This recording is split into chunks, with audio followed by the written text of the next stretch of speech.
तो हम लोग जो आज सीखने वाले हैं उसका यूज हम लोग बीटीएसटी के लिए नहीं कर सकते हैं, उसका यूज हम लोग करेंगे कल का ट्रेड, पहला ट्रेड क्या होगा वो डिसाइड करने के लिए। ठीक है जी। तो हम लोग पहला ट्रेड क्या कर सकते हैं वो डिसाइड करने के लिए देख रहे हैं। हम लोग बीटीएसटी नहीं कर सकते हैं क्योंकि एज अ ऑप्शन बायर हमारे लिए ओवरनाइट डीके ही होगा, धोखा ही मिलने वाला है। आप कोई भी प्रीमियम लेके जाओ, आपके फेवर में भी मार्केट खुली, अगर कॉल लिया है गैप अप भी खुली, तो प्रीमियम उतने बढ़ेंगे नहीं, उसमें डीके शामिल हो जाएगा। ठीक है। तो क्या देखते हैं हम लोग, और दूसरी बात, हम लोग एक्सपायरी वाले दिन का डाटा देख के अगले दिन के लिए प्रिडिक्ट नहीं कर सकते हैं। हम लोग क्या करते हैं, आफ्टर मार्केट डाटा देखते हैं, क्योंकि हमको बीटीएसटी करना नहीं है, हमको अगले दिन का फर्स्ट ट्रेड डिसाइड करना है कि आप कर सकते हैं। तो यहाँ पे हम लोग जैसे अभी 22 फरवरी का एक्सपायरी है, उसमें हम लोग 16, 19, 20 और 21, 16 फरवरी, 19, 20 और 21 फरवरी तक का देख के अगले दिन का, जैसे 16 का देखा तो 19 के लिए हम लोग प्रिपेयर हो सकते हैं, 19 का देखा तो 20 के लिए, 21 का देखा तो 22 के लिए हम लोग प्रिपेयर हो सकते हैं पहले ट्रेड के लिए। ठीक। अब यहाँ पे हम लोग 21 को देखते हैं। 21 का एंड ऑफ द डे का डाटा देखेंगे, मतलब 3:30 के बाद, 5 बजे कर लेते हैं, 5 PM पे देख लेते हैं क्या डाटा दिख रहा था। और कौन सा डाटा देखना है, तो बॉटम पे आएंगे, बॉटम पे आएंगे, यहाँ पे एलटीपी, सीई एंड पीई है, इनको देखना है बस, इसको देखना है। इसके साथ साथ धीरे धीरे और भी बातें आएंगी, उसको देखेंगे, थोड़ा और कॉन्फिडेंस मिलेगा। लेकिन अभी के लिए हम लोग इन दोनों को देखेंगे। बेसिकली ये क्या बता रहा है कि सी साइड में कितने प्राइस, पैसे कितने हैं, प्रीमियम कितने हैं, ठीक है ना। तो ये 65% पैसे, पैसे गल्ला, धन इसके पास है, कॉल वाले के पास, कॉल वाले अमीर हैं अभी 65%, और वहीं पे पुट वाले 35% के साथ हैं। इसकी होल्डिंग 35% है, इसकी 60% है। मार्केट का इंटेंशन क्या रहता है, जिसके पास ज्यादा है उससे लूटो, आसान रहेगा। जिसके पास ज्यादा रहे, मतलब कोई 100 रुपए वाला सैलरी वाला है, या मतलब किसी के पॉकेट में 100 रुपए है, किसी के पॉकेट में 1000 रुपए है, आपको दिख रहा है कि दोनों के पास क्या क्या है, कितने पैसे हैं। अगर आपको चोरी करना है, किसी को लूटना है, तो आप 100 वाले को लूटोगे या 1000 वाले को लूटोगे, वही वाला सिचुएशन है यहाँ पे। ऑप्शंस राइटर, मार्केट ऑपरेटर, जो भी बोलिए, वो क्या चाहते हैं, जिस साइड में ज्यादा पैसे हैं उसको लूटना है। ठीक है जी। तो यहाँ पे 65% है, इस साइड में ज्यादा पैसे हैं, मार्केट चाहेगी इसको लूटना। कैसे चाहेगी लूटना, कैसे लूट सकती है मार्केट, अगर यहाँ पे 22,055 पे अभी क्लोज हुआ है, अगर मार्केट यहाँ से डाउन जाती है तो क्या होगा, सीई के प्रीमियम डाउन जाएंगे, पीई के प्रीमियम बढ़ेंगे। ठीक है जी। लूट लूट कैसे मचेगी, तो मार्केट को डाउन करके सीई के प्रीमियम डिक्रीज करना है, मार्केट को सीई की प्रीमियम डिक्रीज करना है। दूसरी बात क्या है कि नेचर में या कहीं पे भी, पूरे यूनिवर्स में हर कोई चाहता है इक्विलिब्रियम पे रहना, बराबरी पे रहना चाहता है। वो नहीं चाहता है कि कोई भी इम्बैलेंस हो, मार्केट भी नहीं चाहता कि इम्बैलेंस हो। तो इसको बैलेंस करने के लिए क्या कर सकती है मार्केट, सीई के प्राइस को डिक्रीज करना है, पीई के प्राइस को इंक्रीज करना है, तभी तो बैलेंस हो पाएगी, दोनों 50-50 के आसपास आ पाएंगे। 100% बैलेंस होगी वो तो हो नहीं सकता है, वो तो नेचर ही कर सकता है, बस नेचर भी कर सकता है, मार्केट, ह्यूमंस नहीं कर सकते 100%। ठीक। तो अब मेरे लिए कल का प्लान क्या हो गया कि मार्केट बेरिश मूव कर सकती है, तो टारगेट मार्केट क्या लेंगे, आ बेरिश, गया क्रूड, टारगेट बुक कर लेंगे अगर आ गया है क्रूड का टारगेट। आ गया है 75। हाँ, तो यहाँ मोमेंटम में है इस पे बार। मार्केट बैलेंस करने के लिए क्या करेगी, तो बेरिश मूव कर सकती है। अगर मार्केट बेरिश मूव करती है तभी सी के प्रीमियम घटेंगे, पी के बढ़ेंगे, ताकि दोनों 50-50 हो पाए। 50-50 100% होंगे ऐसा जरूरी नहीं है, मतलब आसपास आएंगे। अब इससे हमारे लिए कल का ट्रेड एक दिख रहा है कि मैं तो बेरिश ट्रेड करूंगा।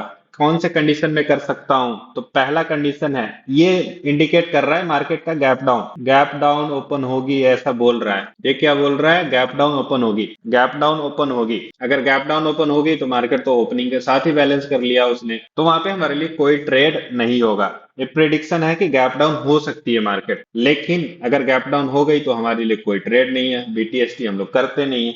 गलती से मार्केट फ्लैट खुल गई, फ्लैट मतलब जहां पे हुई थी उसके 5-10 पॉइंट ऊपर नीचे खुल गई, तो एक्सपेक्टेड क्या रहेगा कि मार्केट ओपन होते ही नीचे आएगी। ठीक।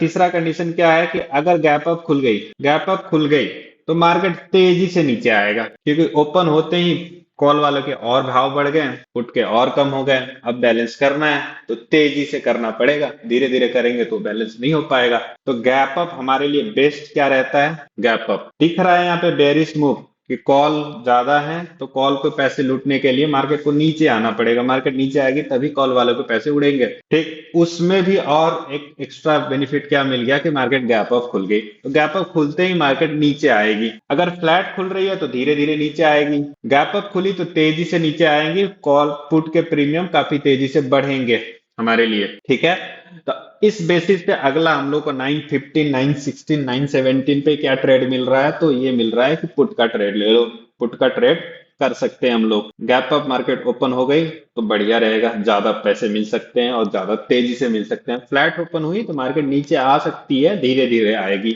वहां पे तेजी से नहीं आएगी। या फ्लैट ओपन हुई तो वहां पे क्या हो सकता है, मार्केट थोड़ा एक कैंडल ऊपर बना दे, ऊपर की तरफ जाने की कोशिश करे, फिर एक दो कैंडल के बाद वो नीचे गिरे, करना तो है उसको।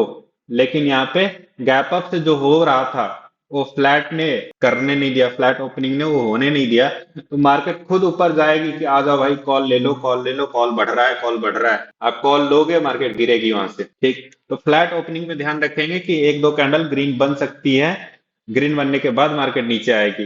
गैप अप हुई तो वहां से जैसे 9:15 पे भी मैं कभी कर देता हूँ, 9:15 बज के 2-3 सेकेंड, 4 सेकेंड, 10 सेकेंड पे वहां पे पी बाई कर लेता हूँ। आपको क्या करना है, आपको बैक टेस्टिंग करनी है। रूल सिंपल है, अगर कॉल वाले के पास ज्यादा पैसे हैं तो मार्केट नीचे की तरफ जाएगी, गैप डाउन खुल गई तो कोई ट्रेड नहीं, अगर गैप अप खुल गई तो पुट का ट्रेड, फ्लैट खुली तो वेट कर सकते हैं या कम क्वांटिटी से पुट का ट्रेड कर सकते हैं। वहीं पे किसी दिन पुट के ज्यादा पैसे रहे तो मार्केट गैप अप खुलने के चांसेस हैं, गैप अप खुल गई तो फिर नो ट्रेड, गैप डाउन खुल गई तो बढ़िया वाला कॉल का ट्रेड, फ्लैट खुला तो एक दो कैंडल तक वेट कर सकते हैं या कम क्वांटिटी से कॉल का ट्रेड कर सकते हैं। आपको करना क्या है, तो बैक टेस्टिंग करना है। बैक टेस्टिंग करना है कौन से, तो एक्सपायरी वाले दिन छोड़ के बाकी दिन का बैक टेस्टिंग कीजिए।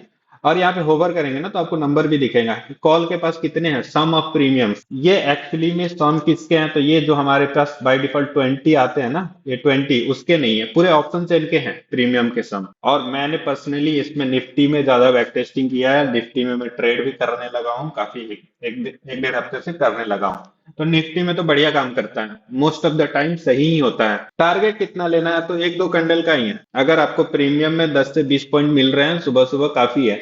अगर ज्यादा क्वांटिटी है तो फिर वहां पे एक दो कैंडल आपको परेशान करके आपको लॉस में निकालने की कोशिश कर सकता है मार्केट। ज्यादा क्वांटिटी है 10-20 पॉइंट लेके बाकी क्वांटिटी को थोड़ा और होल्ड कर सकते हैं। एक ही लॉट से कर रहे हैं तो डरने वाली बात है नहीं, थोड़ा बड़े टारगेट के लिए जा सकते हैं हम। ठीक है, आपको बैक टेस्टिंग करना है निफ्टी में, निफ्टी में बढ़िया काम करता है, fin nifty, mid cap, Sensex, इन सब में कुछ खास मैंने किया नहीं है बैक टेस्टिंग, इसलिए मैं उसका कुछ कह नहीं सकता हूँ। निफ्टी में अच्छा काम करता है, आपको देखना है किस साइड में प्रीमियम ज्यादा है, जिस साइड में ज्यादा होंगे मार्केट उसके अगेंस्ट जाएगी। कॉल में ज्यादा है तो मार्केट नीचे की तरफ जाने की कोशिश करेगी, अगर पुट में ज्यादा है तो मार्केट ऊपर की तरफ जाने की कोशिश करेंगी। बेसिकली यही है, यहाँ पे आपको पहले में सपोर्ट कहाँ बन रहा है, रेजिस्टेंस कहाँ बन रहा है वो भी नहीं देखना है, छोटे से स्कैल्पिंग टाइप का ट्रेड आपको मिल सकते हैं इसमें। एसएल भी छोटा रखेंगे, टारगेट भी छोटा रखेंगे, इसमें एंट्री और एग्जिट काफी इंपॉर्टेंट रहेगा। बैक टेस्टिंग करें तो अभी रिसेंटली का करेंगे तो भी 3-4 दिन लगभग मैं एक दो हफ्ते से रोज ही कर रहा हूँ। ठीक, तो आप लोग भी बैक टेस्टिंग कीजिए। और बैक टेस्टिंग में क्या है, ट्रेडिंग व्यू में जाना है। आप जैसे अभी 21 का डाटा हुआ, 21 की क्लोजिंग के बाद 22 का ओपनिंग कहाँ हो रहा है, वहां से पुट लेते तो फायदा होता है, नुकसान होता है वो आपको देखना है।